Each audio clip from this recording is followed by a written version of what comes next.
Bueno, buenas noches compañeros, sean bienvenidos entonces al repaso de teoría del Estado para el segundo parcial. Vamos a enfocarnos entonces en las formas de gobierno y organización social que existen, pero también vamos a responder ahí otras interrogantes que surgieron a lo largo del curso en las diapositivas.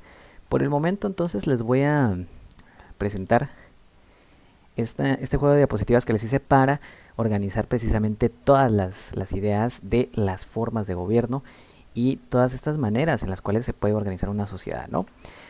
Como primer punto tenemos entonces a un Estado unitario, que un Estado unitario es una forma de organización política en la que el poder está centralizado en un único gobierno nacional, que ejerce autoridad sobre todo el territorio sin divisiones internas autónomas. Ejemplos: Guatemala, Chile, Colombia, El Salvador. Un Estado unitario entonces es como lo que tenemos nosotros en Guatemala, donde en la capital está asentado el gobierno central y este gobierno es el que da las disposiciones que son de observancia para todas las regiones, para todas las municipalidades, todos los distritos, todos los departamentos, etcétera, ¿no? Para todas esas regiones, para todas esas áreas territoriales, las normas o las disposiciones que se tomen desde la capital, que se tomen desde el gobierno central, son entonces obligatorias, ¿no? Y esto es a lo que hace alusión un Estado unitario, en esencia. Prácticamente un Estado que tiene una forma de gobierno como la que observamos en Guatemala, por ejemplo, ¿verdad? Ok, no hay mucho que agregar acerca de esto, así que bueno, y aparte es un tema con el cual estamos bastante familiarizados. Ahora vamos con la Unión Real. La Unión Real es una forma de asociación política entre dos o más estados que comparten ciertas instituciones soberanas, como la monarquía, la defensa o la política exterior, pero mantienen su independencia en otros aspectos. Es una fórmula histórica donde estados independientes comparten una corona o instituciones clave, sin perder su identidad política propia. Ejemplo, el Imperio Austrohúngaro, que es entonces una unión real, es prácticamente pues la unificación de varios estados mediante la figura de un soberano. Ojo, aquí hay que hacer una distinción. Hay que hacer una distinción con el tema de la unión personal, que si ustedes recordarán, pues fue mi tema de exposición. La unión personal habla acerca de también un grupo de estados que se unen bajo a un solo soberano. Sin embargo, esos estados son independientes y no tienen ningún tipo de institución que sea intermediaria entre ellos. En la Unión Real, por otra parte, sí existen estas instituciones y se pueden compartir entonces instituciones tanto de defensa como de política como de ordenamiento jurídico, o sea, pueden haber órganos legislativos que sean de observancia para todos los estados involucrados en la Unión Real. Esa es la principal distinción con la unión personal. En la unión personal también hay un grupo de estados bajo un rey, bajo un soberano, sin embargo no hay instituciones que sean un nexo entre sí. En la unión real sí existen. Vamos con la siguiente entonces, que sería un estado compuesto. Es una forma de organización política donde dos o más entidades territoriales, estados, provincias o reinos, se unen bajo un mismo gobierno, pero conservan autonomía parcial. Las clasificaciones más sonadas de un estado compuesto sería la federación, ¿verdad? Los estados federales como Estados Unidos o como México, que tienen una composición de estados, ¿verdad? Dentro de sí, que coexisten y funcionan de manera independiente en ciertos aspectos, pero también están subordinados por un gobierno federal, ¿verdad? Entonces, ellos tienen una representación estatal y una representación federal. Y pues tienen distintas disposiciones para cada uno de ellos. Luego tenemos la confederación, que podríamos decir que es pues prácticamente una unión también de estados, pero de manera voluntaria. Y tiene la peculiaridad de que cada uno de estos estados que la conforman puede salirse de ella cuando lo desee. Por ejemplo, la Unión Europea.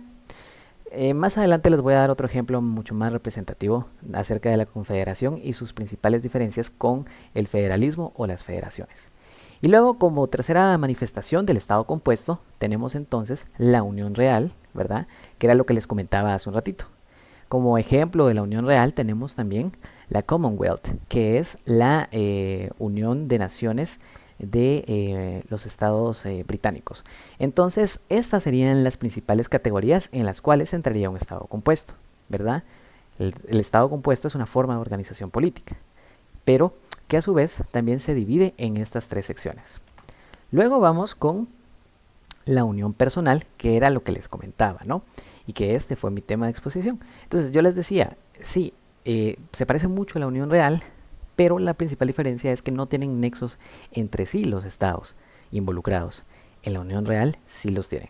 Ocurre cuando dos o más estados independientes comparten el mismo jefe de estado, pero no fusionan sus gobiernos, leyes ni territorios.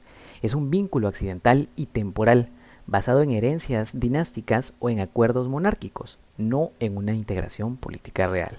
Ejemplo, los reinos del emperador Carlos V. Recordemos entonces que Carlos V heredó por parte de sus abuelos maternos, heredó España, pero por parte de sus abuelos paternos heredó el imperio germánico, el Sacro Imperio Germánico, que fue una evolución de lo último que quedaba del imperio romano occidental, ¿no? Entonces, pues prácticamente él tenía estos dos imperios, luego fue afianzándose de muchas más tierras y de otros reinos, pero aunque todos lo percibían como su jefe de estado, no tenían realmente ningún tipo de acuerdo, ningún tipo de disposición legal entre sí los estados. Simplemente coexistían bajo el mandato, bajo las ordenanzas del rey Carlos V. No había ningún tipo de institución entre ellos. Luego pasamos con los estados sui generis. Un estado sui generis es una entidad política que no encaja fácilmente en las categorías típicas o convencionales de estados soberanos o de federaciones. La frase latina sui generis significa literalmente de su propio género o de su propia especie, lo que implica que es único y excepcional en su naturaleza. Ejemplos de estados sui generis tenemos el Vaticano, ¿verdad? Es como el que más rápido se nos viene a la mente cuando hablamos de un estado diferente, pero también está Hong Kong y Macao, que eh, son lugares que están dentro de China, pero tienen otro tipo de legislación totalmente distinta y su vida social se rige de acuerdo a otras disposiciones exentas del ordenamiento jurídico chino y de todas las costumbres, incluso costumbres sociales que se manejan en el resto del país, ¿no? En el caso de Hong Kong es porque pues Hong Kong era una colonia inglesa, entonces es un lugar muy occidentalizado, porque pues prácticamente todo lo que tiene de historia se ha regido por las disposiciones británicas, ¿verdad? Hace poco China hizo justamente una serie de acciones para adjudicarse otra vez ese territorio y poner la legislación china en general, ¿verdad? Las disposiciones de la República Popular de China en Hong Kong también. En teoría esto no podía pasar hasta, si no, me parece que era el 2030 por ahí, pero pues China agilizó el proceso para poder reclamar Hong Kong para la República Popular de China. Luego tenemos a Palestina, que también maneja un tipo de Estado muy distinto a lo que conocemos, con otras instituciones que se comparten en algunas instancias con Israel. Bueno, después de la guerra pues ya no queda mucho tampoco, pero antes de la guerra compartían algunas instituciones y compartían pues algunos territorios también y se manejaban de una manera un poco distinta. Sí, no sé si alguien levantó la mano o fue un comentario. Sí, Carlos. Ah, ¿qué ¿Qué tal, tal, Víctor? Carlos? Sí, digamos aquí en esta parte de Estado sui generis, Ujú, que pienso yo que más que todos los estados ujú, que caben aquí son los que no tienen una independencia, ¿va? Porque, por ejemplo, Palestina, Hong Kong, ujú. no sé si de pronto Taiwán entra ahí también, ¿verdad? Es muy relativo, Porque, es muy porque relativo. no, sí, exacto. Ajá. Depende mucho de las condiciones y de las circunstancias, porque por ejemplo el Vaticano es un estado independiente y sí se clasifica dentro de un estado sui generis. Lo que hay que observar aquí para clasificarlo como un estado sui generis es cuáles son las disposiciones de organización que tiene, ¿verdad? ¿Cómo es que se organiza ese Estado? Si está organizado como una confederación, como una república, como una federación, ¿verdad? Como un reino, como una monarquía. Pero si no entra exactamente bajo ninguna de estas denominaciones, entonces podemos considerar que es un estado propio, único en su clase, ¿no? Es un estado que tiene ciertos rasgos distintivos y esto se puede dar precisamente por eventos históricos como por ejemplo por conquistas, por guerras o también porque era una colonia como Hong Kong, ¿no? Entonces, sí, también como lo dice el compañero, como lo dice Belter, pues podría también considerarse Taiwán hasta cierto punto por la forma en la cual está organizado dentro de un estado sui generis, aunque ahí me genera un poquito más de dudas porque pues también ellos han luchado mucho para tener su independencia y se han organizado de una manera bastante específica ya y bastante concreta, ¿no? Aunque China también esté tratando de reclamarlos. Pero bueno, eso sería en esencia un estado sui generis. Ahora pasamos con los estados confederados. Los estados confederados representan un modelo de organización política basado en la unión voluntaria de entidades soberanas, con un gobierno central débil. Ejemplo, Estados Confederados de América en 1861 a 1865, ¿verdad? La Guerra de Secesión. Formados por estados, la confederación formada por estados esclavistas que se oponían a la abolición, ¿verdad? De la esclavitud, obviamente. Entonces, ¿qué fue lo que pasó en Estados Unidos en este periodo? Prácticamente en la zona norte, que ustedes pueden ver por acá, hubo una industrialización bárbara. Esta parte del país se modernizó mucho, trajeron toda la maquinaria necesaria para encender la industria, ¿no? Sobre todo la parte de la costa noreste sufrió de mucha industrialización, de mucha modernización. Entonces, lo que se pretendía era, pues, abolir la esclavitud, porque en primer lugar ya no era necesario continuar con este sistema, porque la industria ya era un sistema Se te capitalista. entrecorta, Carlos. Se me está cortando. Ups, ¿en serio? Se me... no sé si solo él no me escucha bien, o si se me está cortando en general. Si me pueden escribir ahí, por favor. Bueno, si se me sigue cortando, me avisan, por favor. No sé, seguramente es el internet que está fallando un poquito. Ok, pero Belter, ahorita sí me escuchas mejor, ¿no? ¿O no? Sí, sí, sí. Ah, ok. Exacto. Tal vez solo fue en un momentito. Ok.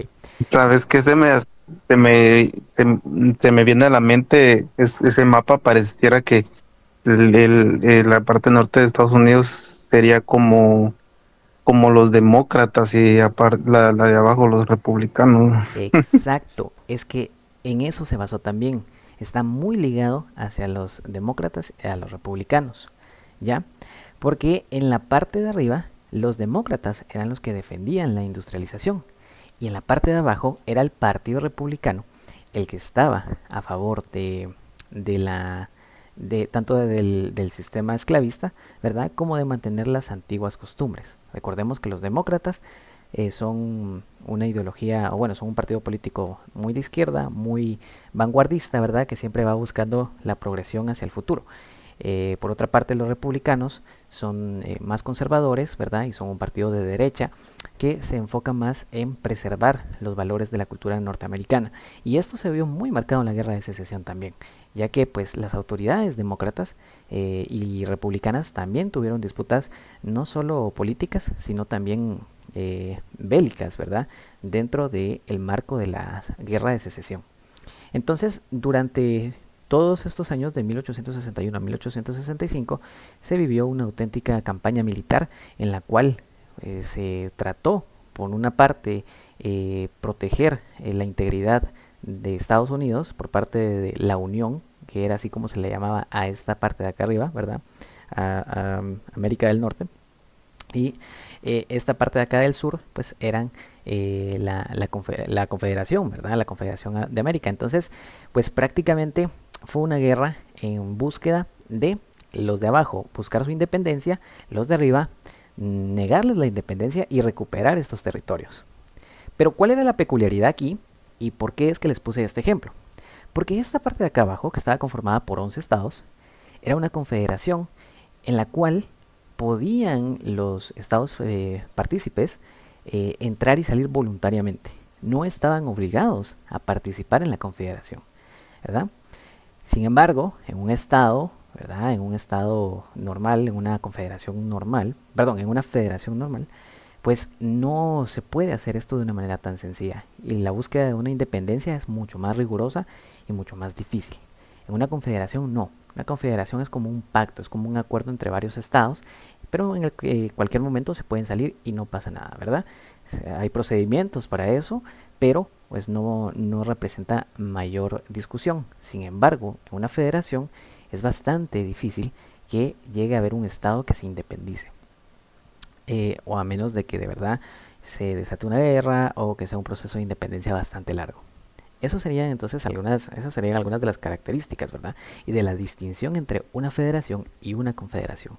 En resumen, la confederación es una organización en la cual los estados pueden salir y entrar libremente, ¿verdad? Tienen un gobierno eh, central débil porque la organización y a nivel interno recae sobre cada estado, ¿verdad? Al tener entonces la disposición de entrar y salir de la confederación, se necesita obligatoriamente que mejoren y que eleven los procedimientos de administración y gestión de sus propios estados, ¿verdad? Porque pues al final funcionan como estados independientes hasta cierto punto. Cosa que no pasa en una federación. Una federación, sí, hay una regulación estatal, hay una gestión administrativa estatal, pero siempre se rigen bajo el gobierno federal, bajo las disposiciones de arriba, ¿verdad? Y pues esto sería en cuanto a la confederación, ¿verdad? Les puse este ejemplo porque pues es bastante fácil de comprender, incluso bastante gráfico, ¿verdad? Al tratarse de una guerra, pues también entendemos un poquito mejor el contexto que lleva hacia la creación de las confederaciones. Eh, Carlos, perdón. ajá. Y aquí surge un ejemplo claro de lo que vos estabas platicando. Ujú, Es que California tiene, tiene la idea de salirse de Estados Unidos, ¿va? ujú, Entonces, más que todo por la guerra arancelaria que tiene este señor con los otros países y todo eso. exactamente. Porque mucha gente Ujú, ha subestimado, digamos, la cultura china, ¿va? ujú, Especialmente Estados Unidos. ujú. Y se están dando cuenta, pues, que realmente sí han sido gente de desarrollo, ¿va? Ujú. Ujú, claro, claro, totalmente. Sí, exacto. Pero el tema es que California lo tiene muy difícil para salirse de Estados Unidos, ¿verdad? Era lo Va, que entonces hablábamos. esto se clasifica como un federado, ¿va? Que Exacto, le es muy complicado salirse de la Unión Americana. exactamente. Del país como tal de Norteamérica. Mientras que si fuera una confederación, solo llenaría algunos formularios, habría una burocracia, ¿verdad? Obviamente, pero podría salirse libremente. Algunos ejemplos, o un ejemplo también de esto, ¿verdad? Un poquito más reciente, como les comentaba, era la Unión Europea, o es la Unión Europea, que también es una confederación de estados en la cual pueden participar libremente los estados europeos, ¿verdad? Por ejemplo, Inglaterra hace poquito se salió de la Unión Europea. Ya no es más parte de la Unión Europea, por lo tanto ya no se rige por las mismas normativas que se estipulan ahí. Y ni tampoco necesita usar la moneda que está allí, ni nada, ¿verdad? La moneda estipulada, ¿sí? No sé si fue manita o fue comentario. Solo era la manita arriba. Ah, bueno, perdón. No pasa nada, Rosy. Muy bien, entonces esto sería en cuanto a la confederación y su principal distinción en cuanto a la federación. Muy bien, ahora pasamos con los estados federales, con las federaciones como tal. Un estado federal es una forma de organización política en la que el poder se divide entre un gobierno central y gobiernos regionales, estados, provincias, cantones, etc. Cada uno con autonomía en ciertas áreas, pero subordinados a una constitución común. A diferencia de una confederación, en un sistema federal los estados no son soberanos y no pueden separarse unilateralmente. Era lo que comentábamos, ¿verdad? Que prácticamente lo tienen mucho más difícil porque no tienen independencia al 100% los estados, sino que Sí, claro, tienen sus propias legislaciones, tienen sus propias disposiciones a nivel administrativo, pero siempre están subordinados por el gobierno central. En este caso, ¿verdad? Las federaciones se manejan de esta forma. En una confederación, entonces, los gobiernos centrales, perdón, los gobiernos estatales tienen mucha más importancia y mucho más peso que los gobiernos federales o que el gobierno mayor, digamos. Por lo tanto, pueden salirse de las disposiciones eh, o pueden salirse de la confederación y hacer caso omiso a las disposiciones a partir de ese punto, ¿no? Esa es la principal diferencia. Algunos ejemplos de estados federales, tenemos Estados Unidos, ¿verdad? Que cuenta con 50 estados y es un modelo clásico de federalismo. Alemania, ¿verdad? Con 16 Länders, que también pues, son estados, y tienen un sistema parlamentario federal. Es decir, que pues no se rigen por las disposiciones de un presidente precisamente, sino que para ellos el Parlamento, el Congreso, el órgano legislativo, tiene mucha más importancia y tiene también atribuciones ejecutivas. Y luego está México, que tiene 32 estados, ¿verdad? Tiene un gobierno central fuerte, pero con autonomía estatal. Entonces, México sí tiene un estado, un gobierno, ¿verdad? Estatal bastante robusto y bastante fuerte. De hecho, se ve marcado en su constitución. Sin embargo, cada uno de los estados pues también tiene cierta independencia en algunas áreas, ¿verdad? En legislación propia y en gestión, en administración propia. Pero todos estos son ejemplos de federaciones, ¿verdad? Los ejemplos clásicos de federaciones y que pues en el caso de Estados Unidos y México los tenemos bastante presentes y los tenemos bastante cerca, ¿no? Bastante cerca de ambos. Luego tenemos la autocracia. Perdonen ahí por las marcas de agua, pero bueno. Es que no encontré otros monitos sin marca de agua. Una autocracia es un sistema de gobierno en el que el poder político se concentra en una sola persona o élite, sin mecanismo efectivo de participación ciudadana, división de poderes o rendición de cuentas. El gobernante, autócrata, toma decisiones sin restricciones legales o democráticas significativas. Ejemplo, en Guatemala el régimen ubiquista, ¿verdad? También podríamos meter acá dentro de las autocracias a los gobiernos militares que gobernaron durante 30 años también, ¿verdad? Todas estas eran autocracias. ¿Por qué? Porque no había una descentralización del poder. Todo el poder estaba concentrado en un solo grupo. En este caso fueron grupos militares, ¿verdad? Ellos eran los que tenían total libertad para tomar las decisiones del país. Es una característica indispensable de la autocracia. Sin embargo, luego tenemos otro concepto muy parecido, pero que no es exactamente igual, que son los sistemas totalitarios. Forma extrema, de gobierno autoritario en la que el Estado controla todos los aspectos de la vida pública y privada, eliminando cualquier disidencia mediante la ideología, la propaganda y la represión. A diferencia de las autocracias tradicionales, como las dictaduras militares, los regímenes totalitarios buscan transformar la sociedad según una doctrina única, anulando la autonomía individual. Algunos ejemplos de esto son Corea del Norte, la Unión Soviética, la Alemania nazi o la Italia fascista. Entonces, ¿cuál es la principal diferencia?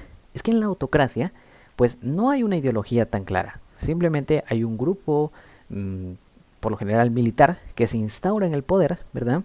Y centraliza todo el poder en ellos. Sin embargo, no es como que tengan una campaña ideológica significativa. Sin embargo, en el sistema totalitario sí es fundamental tener una ideología clara. En el caso de Corea del Norte, por ejemplo, es el socialismo. En el caso de la ya extinta Unión Soviética, era el socialismo y el comunismo. En el caso de la Alemania nazi, pues era el nacionalsocialismo, ¿verdad? Y en el caso de la Italia fascista, pues el fascismo. Eran ideologías que controlaban no solo los aspectos de gobierno, sino que también los aspectos de la vida privada de las personas, ¿verdad? Se instauraban entonces estos pensamientos en las personas a modo de doctrina para que la sociedad evolucionara conforme a ello. Y esa es la principal diferencia que hay con las autocracias. En las autocracias tenemos un dictador, pero pues este dictador puede seguir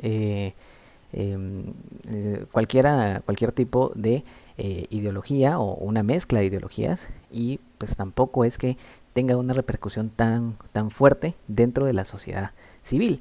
Sin embargo, en el sistema totalitario todo, cada aspecto de la vida, privada o pública, se rige en base a una idea, a una ideología, a una filosofía. Ahora vamos entonces hablando de filosofías, del socialismo marxista. Es una teoría socioeconómica y política desarrollada por Karl Marx y Friedrich Engels, que busca la abolición del capitalismo y la construcción de una sociedad sin clases mediante la revolución obrera. Marx sostiene que la historia avanza por la lucha de clases, esclavos versus amos, siervos versus señores feudales y proletariados versus burgueses, ¿verdad? Entonces, ¿qué es esto prácticamente? Bueno, ya todos tenemos más o menos una noción de qué es el comunismo, pero ¿cuál es la principal diferencia del término comunismo con el término socialismo, ¿no? Y también con el socialismo marxista. Porque puede que surja un poquito la duda, ya que los tres términos son muy parecidos y realmente están concatenados, están unidos unos con los otros, sin embargo tienen algunas diferencias. Para empezar, hablemos del socialismo marxista como tal. El socialismo marxista entonces nos pone un sistema, nos pone una base científica que se inspira en el materialismo, que es una corriente filosófica que viene desde Grecia por parte de Tales de Mileto y de Heráclito de Éfeso, los cuales decían que hay que considerar dentro de la realidad ciertas leyes indispensables, como por ejemplo el cambio incesante, y es que todo lo que nos rodea está en constante cambio, toda la materia del universo está en constante cambio y esa es una ley fundamental. Y esto siempre es así. Entonces surge aquella frase de Heráclito de Éfeso de uno nunca se baña en el mismo río dos veces. Primero porque uno ya no es la misma persona que se bañó la primera vez en el río. Y segundo, el río tampoco es el mismo, porque el agua ya fluyó, porque pues bueno, prácticamente hubieron una serie de cambios que llevaron a que ya no sea lo mismo exactamente. Y esto prácticamente es uno de los pilares del materialismo.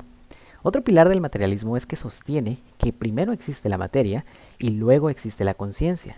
Es decir, la materia existe independientemente si hay conciencia de ella o no, ¿verdad? La conciencia, por consecuencia, solo sería una evolución, un despertar de la razón humana, ¿verdad? De que existe un mundo alrededor. Existe un mundo que nos rodea, un entorno.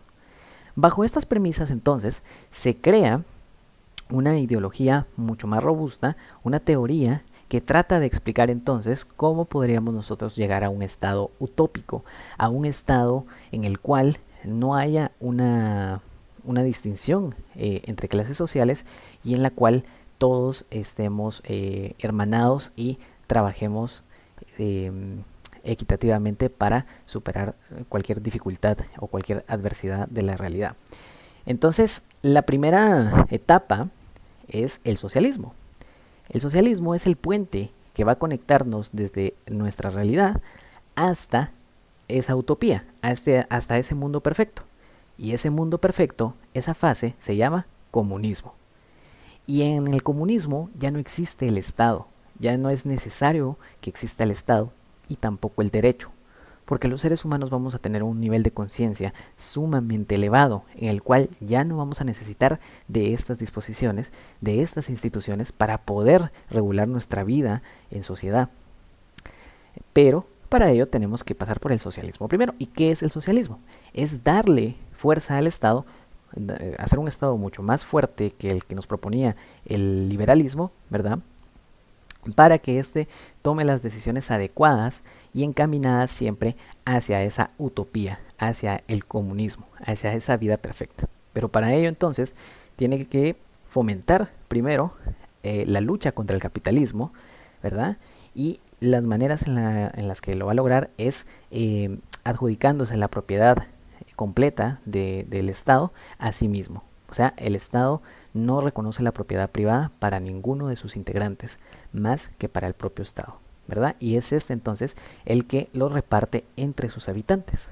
Eso es lo que propone el socialismo marxista. Y el socialismo, pues es, como les digo, ese puente que lleva hacia el comunismo. Esa es la diferencia.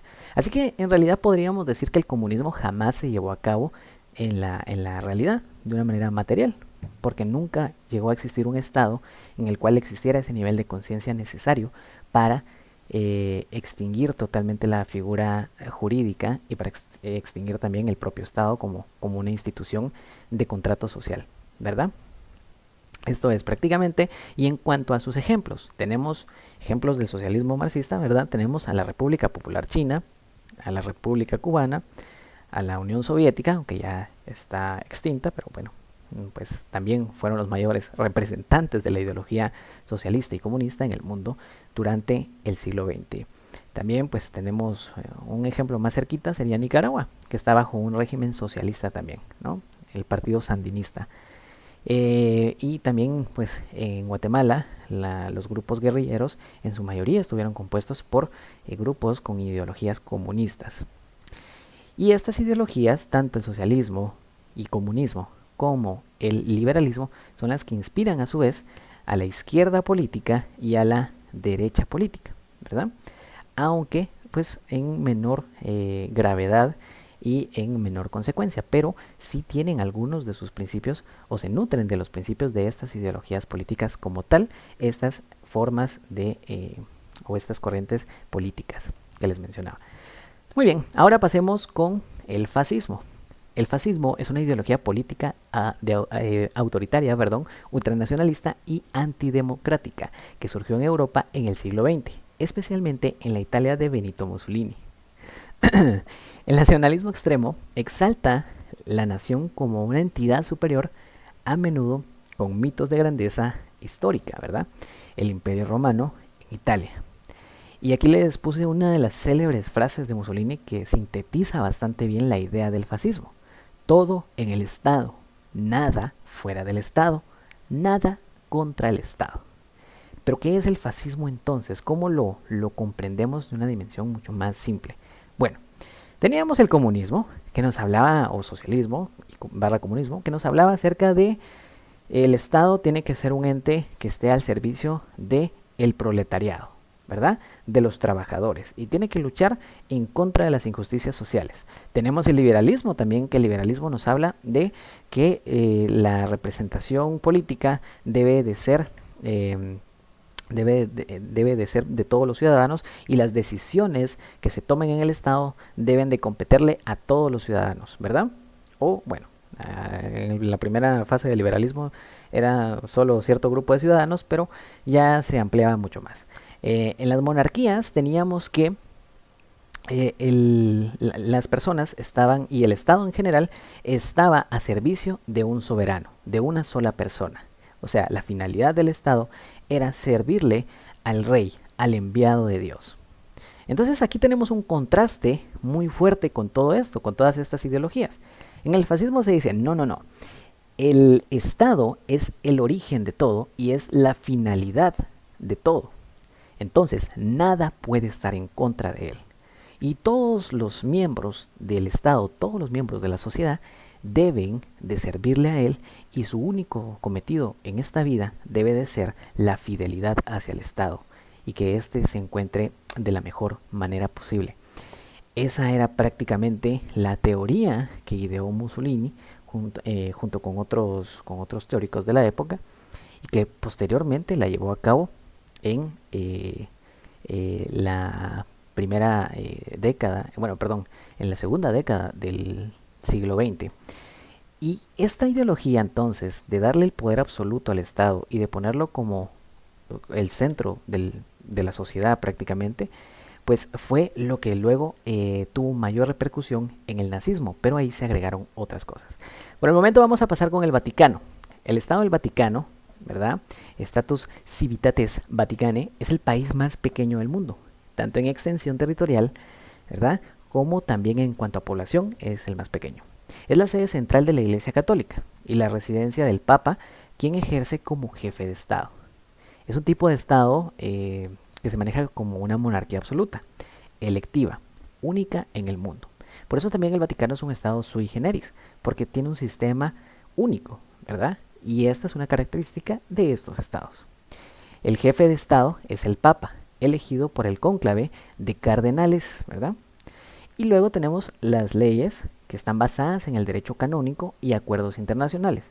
Recordemos que el derecho canónico es aquel derecho que se trae desde una doctrina antigua, desde los primeros padres de la Iglesia, ¿verdad? Y son todas esas disposiciones que se han tomado como válidas en los concilios de la Iglesia. Entonces, el derecho que se maneja en el Vaticano son estas disposiciones eclesiásticas, ¿verdad? Esto es entonces en cuanto a lo relativo al Estado del Vaticano, es el Estado más pequeño del mundo, tiene una figura única y su jefe de Estado es el Papa, el cual ejerce la representación, ¿verdad? En todos los aspectos, prácticamente. Tiene un concilio similar a un parlamento que se llama cónclave, ¿verdad? Esa es la manera en la que se maneja el Estado del Vaticano. Luego vamos con la Commonwealth of Nations. Perdón, ya me estoy quedando sin voz otra vez, disculpen ahí el inconveniente. Es una organización internacional compuesta por 54 países independientes, en su mayoría antiguos territorios del Imperio Británico. Consta de una jefatura simbólica, con el rey Carlos III como jefe de la Commonwealth, pero este título es ceremonial y no político. Más que un bloque político, es una plataforma de diálogo y de desarrollo entre naciones, ¿verdad? Entonces, prácticamente es una agrupación de países que pues tienen cierta afinidad entre sí y cierta historia porque pues todos estuvieron unidos bajo la corona inglesa en determinado punto. Hay que hacer una aclaración aquí con el reinado de naciones inglesas, que es otra agrupación, pero que maneja una figura distinta en cuanto a la forma de organizarse, ¿verdad? Entonces, en el caso de la Commonwealth son 54 países, en el caso del Reino de Naciones Británicas son, me parece nada más que son como 19 países, un poquito por ahí. Entonces, no, ahorita no les tengo el dato exacto, pero más o menos es eso. La cosa es que hay dos figuras muy parecidas, ¿verdad? Pero en el caso de esta en específico, que fue la que la licenciada nos marcó como objeto de estudio, pues tenemos este aglutinamiento de países que reconoce al rey Carlos III como el jefe de Estado, pero a nivel realmente simplemente ceremonial, ¿no? Superficial, si lo queremos ver así. Por ejemplo, dentro de la Commonwealth está Canadá, está Nueva Zelanda, y son países que tienen su propia independencia y su propio sistema político independiente, y no para nada le andan consultando al rey Carlos III su opinión acerca de las decisiones que van a tomar en ellos. Sin embargo, sí pertenecen a este bloque de países, ¿verdad? Que funciona entonces como un grupo de países aliados, los cuales pues tienen ciertos rasgos en común por haber pertenecido al Imperio Británico. Pero es más que todo un gesto simbólico y diplomático entre estos países, más que una agrupación política como tal. Muy bien, luego pasamos entonces con las repúblicas parlamentarias. Las repúblicas parlamentarias son sistemas de gobierno donde el poder ejecutivo depende del apoyo del parlamento y no de un presidente electo directamente por el pueblo. A diferencia de las repúblicas presidencialistas, aquí el jefe de Estado, usualmente un presidente ceremonial, y el jefe de gobierno, el primer ministro o canciller, tienen los roles separados. El primer ministro es la figura central en los sistemas parlamentarios. Sus atribuciones en general incluyen poderes ejecutivos, políticos y administrativos. Muchas veces nos hemos encontrado con países que no tienen un presidente claro, ¿no? Como por ejemplo Canadá. Hemos escuchado al primer ministro de Canadá, Justin Trudeau, y las declaraciones que dio en contra de las disposiciones arancelarias de Trump y las medidas que iban a tomar, etc. Pero claro, nunca sale a relucir la figura del presidente. O por ejemplo, tampoco hemos escuchado el presidente de Japón, ¿verdad? O el presidente de Rusia. Siempre escuchamos la figura de el primer ministro. O por ejemplo, ahorita con la guerra entre Israel y Palestina. Siempre escuchamos que Netanyahu aquí, que Netanyahu allá, que es el que toma las disposiciones, que es el que toma las medidas, pero nunca escuchamos que hablan de un presidente. Y es precisamente porque el jefe de gobierno, el que tiene las atribuciones del ejecutivo dentro de estos países, es el jefe del parlamento también, que es el primer ministro o canciller, ¿verdad? Es un sistema diferente en el cual hay un presidente, pero el presidente simplemente podríamos llamarlo desde un punto de vista poco ortodoxo, es un adorno nada más, que sirve para ciertas gestiones menores o para algún tipo de representación diplomática, ¿verdad? O por lo general para ceremonias y este tipo de labores. Sin embargo, el que toma la representación no solo del gobierno, de las atribuciones ejecutivas como tal, sino también del legislativo, es el primer ministro. Y es interesante porque en este sistema el Parlamento tiene mucha fuerza y puede quitar también al primer ministro o puede quitar a los ministros también de Estado, ¿verdad? Y tiene en general mucho más poder que lo que nosotros vemos, por ejemplo, en Guatemala con el caso del Congreso. Entonces es un sistema distinto en el cual el poder legislativo tiene atribuciones de el poder ejecutivo también. Sin embargo, sí hay una distinción de poderes, ¿verdad? No es absoluto el poder del Parlamento, pero sí es bastante grande. Y eso entonces es una república, parlamentaria. Luego tenemos al nazismo. Y ojo aquí porque hay que volver un poquito al fascismo también, ¿verdad? Para entender el contexto del nazismo. El nazismo o nacionalsocialismo fue una ideología totalitaria, racista y ultranacionalista que gobernó en Alemania entre 1933 y 1945, bajo el liderazgo de Adolf Hitler. Combinaba elementos de fascismo, antisemitismo y expansionismo militar, y también un culto a la personalidad del jefe de Estado como tal. Sus principios eran la supremacía aria, el antisemitismo radical y el totalitarismo. Prácticamente se basaba por completo en la ideología fascista. Era muy parecido a la ideología fascista. Los fascistas tenían mucho aprecio por el Imperio Romano y por lo que habían construido muchos años atrás, ¿no? en la península itálica. Sin embargo, pues llegados a este punto del siglo XX, ya no eran ni la sombra de lo que fueron en algún momento. Y eso pues generó el descontento y generó las ansias, ¿verdad?, de volver a ser tan fuertes. Entonces Mussolini idea esta forma de volver fuerte al Estado mediante la sumisión total de los individuos ante el mismo, ¿verdad? Y esto, claro, es una ventaja muy fuerte para cualquier tipo de ideología que quiera basarse o que quiera basar el poder en una sola persona o en una sola élite. Entonces podríamos decir que el nazismo fue una evolución del fascismo. En primer lugar, porque le agregaba algunos elementos, ¿verdad? Pero mantenía la base del fascismo, que era el totalitarismo y que era la sumisión total hacia el Estado. ¿Cuáles eran estos elementos que agregaba el nazismo? Principalmente la supremacía aria y el antisemitismo radical, ¿verdad? O sea, el odio hacia los judíos, la necesidad de erradicar a los judíos de la faz de la tierra. Estos eran los principales cambios que hacía el nazismo a la fórmula del fascismo. Entonces, aunque parecieran lo mismo, y aunque siempre los hemos asociado como sinónimos, en realidad son formas distintas, aunque una deriva de la otra, ¿verdad? Ambas formas de gobierno también le daban atribuciones especiales al corporativismo, ¿verdad? A las corporaciones, a los gremios y a los sindicatos, ¿verdad? Siempre controlados bajo los intereses del Estado, pero eran estos los que ejercían el sufragio, ¿verdad? No era que hubieran votaciones en general y que todas las personas fueran a votar por el Führer, por ejemplo, no, sino que se hacían votaciones entre los mismos gremios y sindicatos y prácticamente eran estos los que tenían la potestad de tomar las decisiones las decisiones para la nación en general. Pero, claro, siempre con el visto bueno del caudillo, del jefe de Estado, ¿verdad? O del Führer, en el caso de los nazis, que era esta la atribución política, ¿verdad? Esta era el puesto político que estaba asignado para el jefe de Estado, el Führer.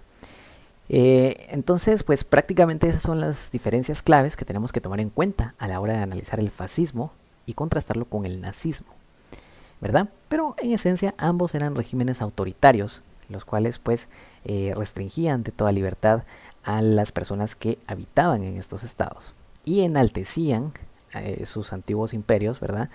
Y las ideologías en general. En el caso de los nazis llegó a ser muy curioso porque no solo había un culto hacia Hitler, sino en sí había una religión hacia el partido político de los nazis, ¿verdad? Entonces esto fue una campaña llevada a cabo por uno de los más allegados a Hitler, que se llamaba Himmler, ¿verdad? Era de apellido Himmler, el cual se embarcó en construir una base ideológica y religiosa en torno al nazismo.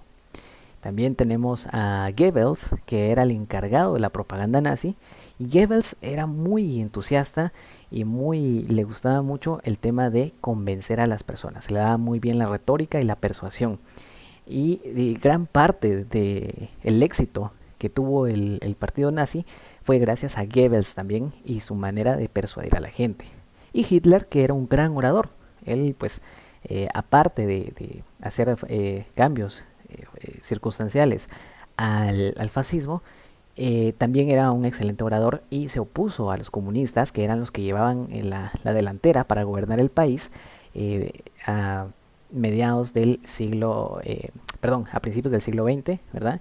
Más o menos como a mediados de la época de los 20. Entonces, estos son pues prácticamente los aspectos importantes y que tenemos que destacar en cuanto al fascismo y al nazismo, que son dos ideologías muy unidas. Y luego tenemos los sistemas políticos democráticos, ¿verdad? Que son formas de gobierno basadas en la soberanía popular, el Estado de Derecho y la protección de libertades fundamentales. A diferencia de los regímenes autoritarios, en las democracias el poder emana del consentimiento de los ciudadanos, expresados mediante elecciones libres y participación política. Ejemplos: Guatemala, Canadá, Suecia, etcétera, ¿no? Podemos enumerar muchas democracias porque pues prácticamente son los sistemas que abundan en el siglo XXI en el mundo, ¿verdad? Y pues que se han constituido como un avance en cuanto a las ideologías políticas y las formas de organización del gobierno, aunque claro, pues también tienen sus puntos débiles y cosas en las que podrían mejorar. Pero esto es en esencia todo lo que vimos en cuanto a la unidad, ¿verdad?, de teoría del Estado y todo lo que va a venir en cuanto a el segundo parcial. Yo recuerdo que la licenciada dijo que la exposición valía 10 puntos, así que seguramente, pues, si mantiene esa postura, nos vamos a estar jugando 30 puntos en el examen, muy seguramente. Yo les voy a compartir de todas maneras esta diapositiva, ya saben, yo siempre les comparto todo el material. Y también les voy a mandar las preguntas de los compañeros en un solo archivito ahí para que lo tengan a la mano y lo puedan estudiar de una manera más cómoda. Muy bien, pero ahora me gustaría que resolvamos el tema del cuestionario que les mandé anoche. El cuestionario basado en las diapositivas de la licenciada. Entonces, espero que lo hayan hecho a conciencia y si no, pues no pasa nada, aquí lo resolvemos. Bueno, primero que nada, el sistema político, económico y social que predominó en Europa durante la Edad Media se caracterizaba por la instauración de un conjunto de instituciones que crean y rigen obligaciones de obediencia y servicio por parte de un hombre libre llamado vasallo hacia un hombre libre llamado señor y un bien llamado feudo. Pues en este caso es el feudalismo.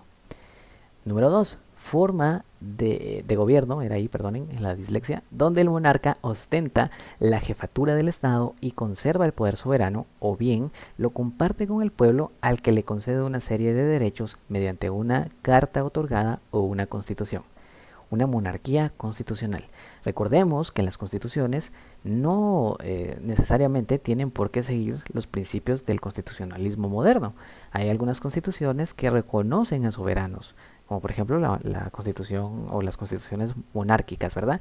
También hay otro tipo de constituciones que reconocen a emperadores, por ejemplo, ¿no? Entonces, solo para que tomen en cuenta ese punto. Luego, número 3, este concepto alude a que todos los aspectos del poder provienen de la ley. Sería entonces la legalidad, el principio de legalidad, ¿verdad?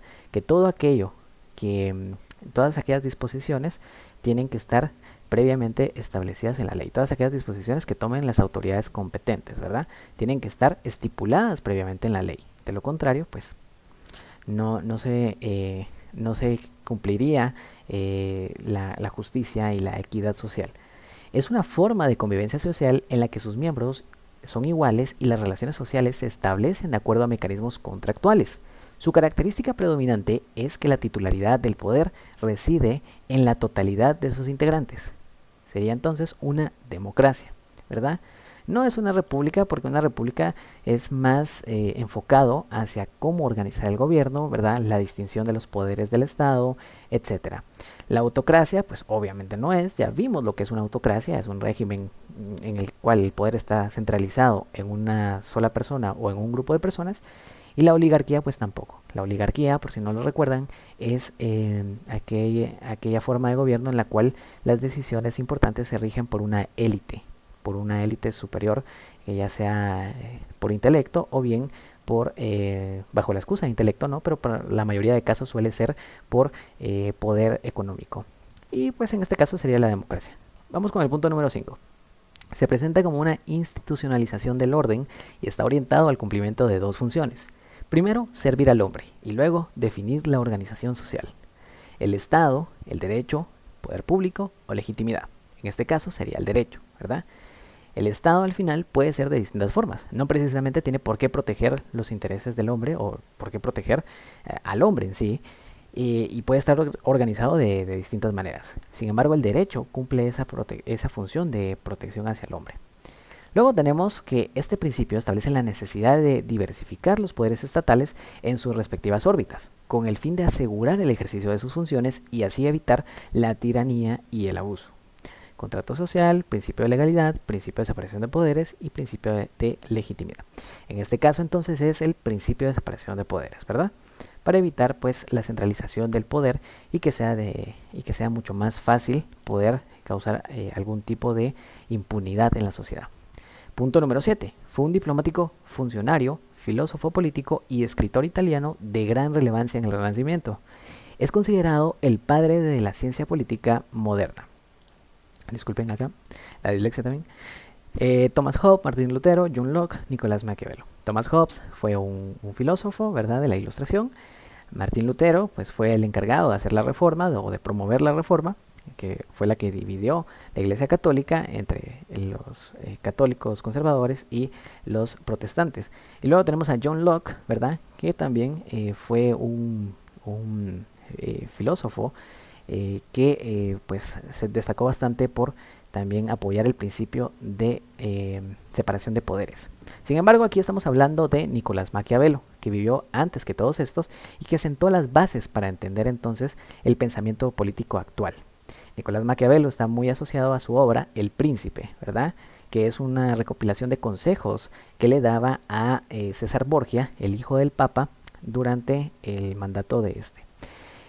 Como jefe del ejército, ¿verdad? César Borgia era el jefe del ejército, entonces le pusieron a Nicolás Maquiavelo de consejero. Luego tenemos 8. Teoría que justifica la autoridad política y las leyes como el resultado de un contrato social, suscrito entre gobernados y gobernantes. Se caracteriza por no ser una doctrina política única o uniforme, sino un conjunto de ideas con un nexo en común. Uno de sus mayores defensores fue el filósofo político inglés John Locke. Es prácticamente el contractualismo, ¿verdad? ¿Qué nos dice el contractualismo? Tiene que haber un pacto entre gobernados y gobernantes para que una sociedad se lleve a cabo. Eso es, prácticamente.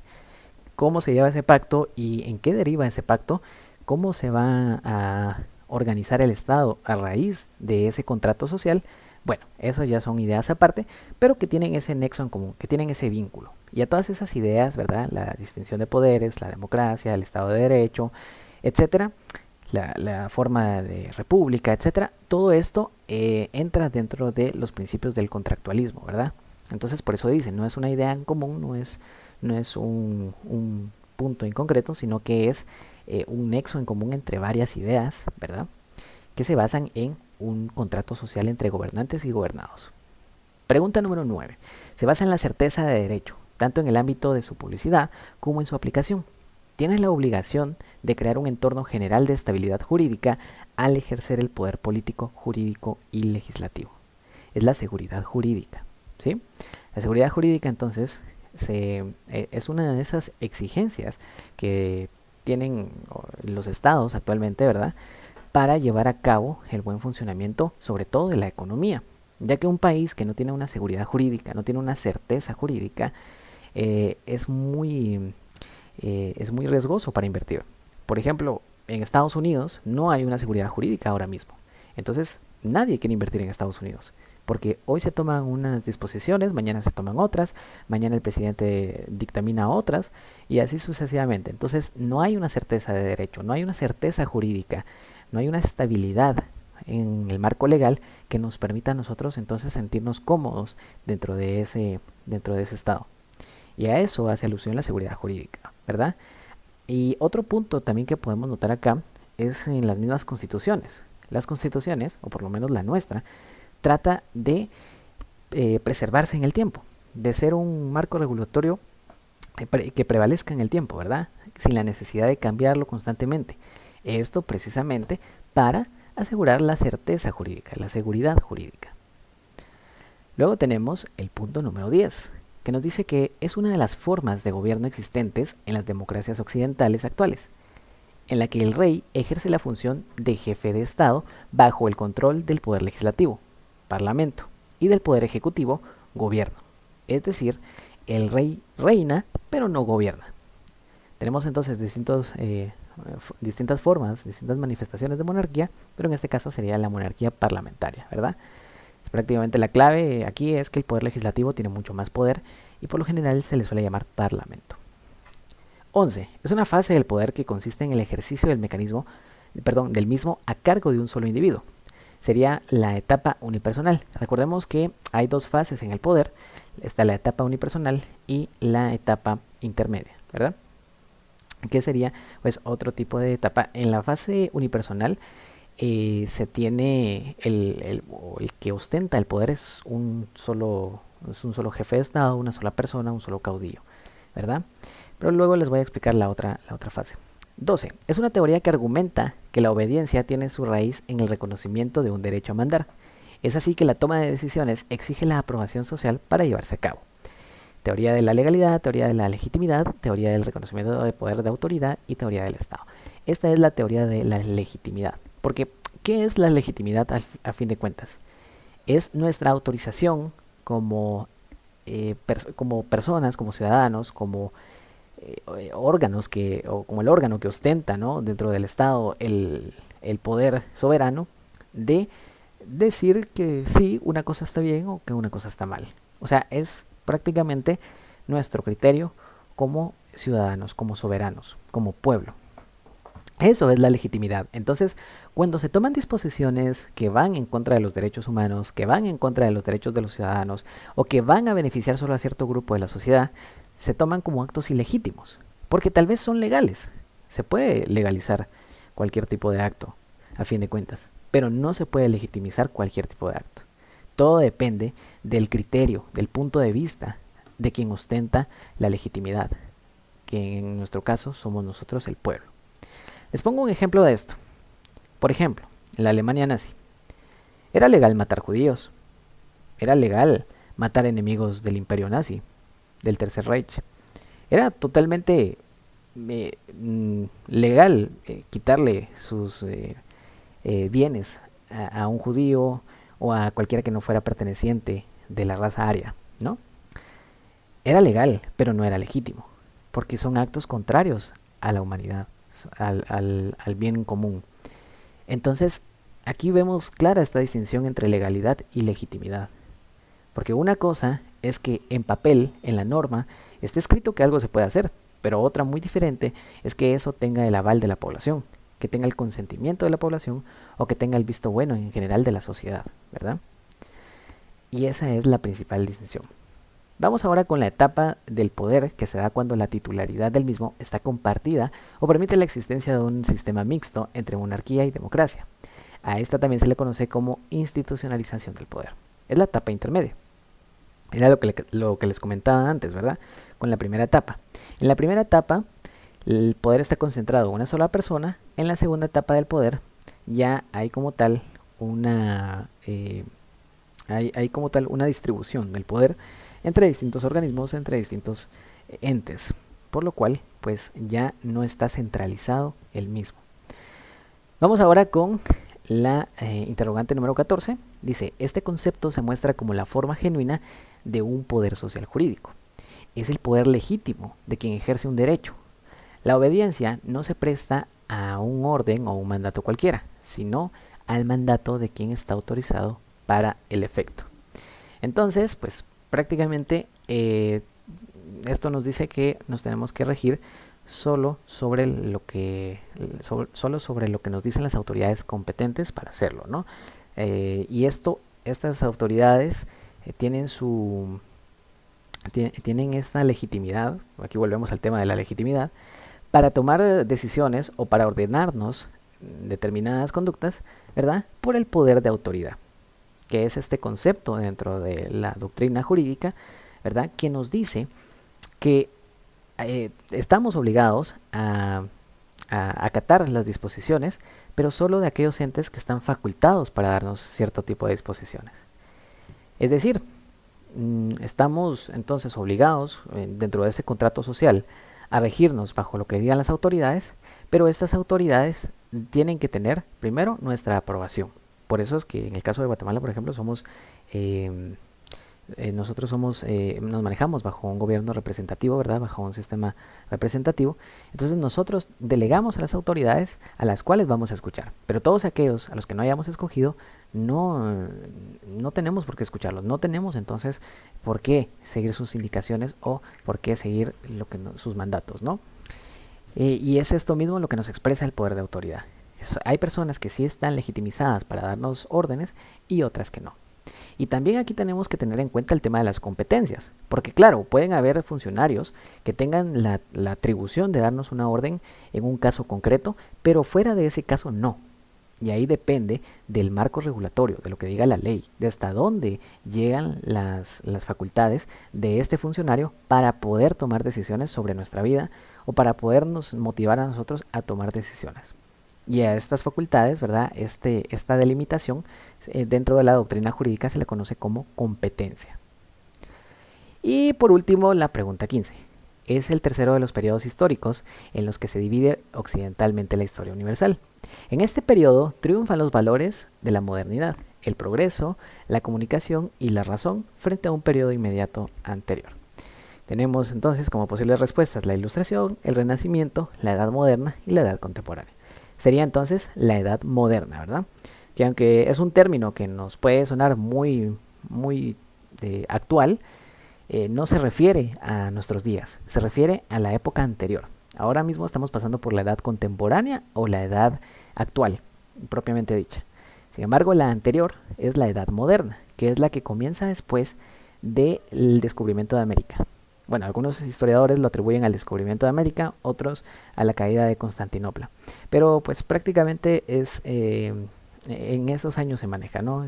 Podríamos decir que lo más aceptado es a partir del descubrimiento de América, que termina la Edad Media y comienza entonces la Edad Moderna. ¿Y la Edad Moderna con qué termina? Con la Revolución Francesa en 1789 prácticamente, ¿verdad? Ahí termina y empieza la Edad actual. Ok, y a esto es a lo que hace alusión la diapositiva en este punto en concreto. Y estas serían entonces las preguntas que puede recopilar, ¿verdad? De las diapositivas, ya sea porque venga o simplemente pues para tenerlo ahí, ¿verdad? Un poquito más fresquito, pero yo creo que muy seguramente van a venir. No sé, incluso yo creería que podría venir una serie solo de las diapositivas y otra serie enfocado en pues prácticamente todos los temas de ciencia política que estuvimos viendo anteriormente y que vimos a lo largo de las exposiciones, ¿verdad? Y eso sería todo, compañeros, en cuanto al repaso de teoría del Estado. Espero pues que les sea de utilidad.